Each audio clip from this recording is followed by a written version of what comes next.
Hi friends, কেমন আছো তোমরা সবাই? চলে এসেছি আজকে দুপুরে স্নান সেরে লাঞ্চ করতে। আজকে আমার মা কী লাঞ্চ করেছে অবশ্যই তোমাদের দেখাবো। আজকের লাঞ্চে আছে এই আইটেমগুলো দেখতে পাচ্ছ।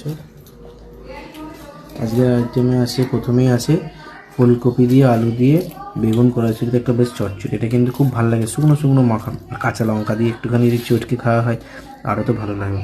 এখানে করেছে অড়হর ডাল, এটা দিয়েও ভালো লাগবে। আর এখানে আছে কী মাছ না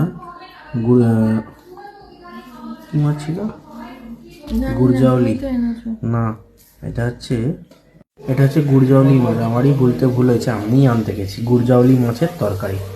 আর এখানে আছে স্যালাডে পেঁয়াজ। এই ছিল আজকের রান্না। তো চলো ঝটপট খাওয়া দাওয়া করি। এবং গুড়জাউলি মাছ কারা কারা খেতে ভালোবাসো, সুন্দর হেবিটে, কমেন্ট করে তাড়াতাড়ি জানাও। ভিডিও ভালো করে লাইক আর শেয়ার করে দিও। আর নতুন দেখছো ফলো করে দিও। চলো খাওয়া দাওয়া করি, আবার পরে কথা হবে।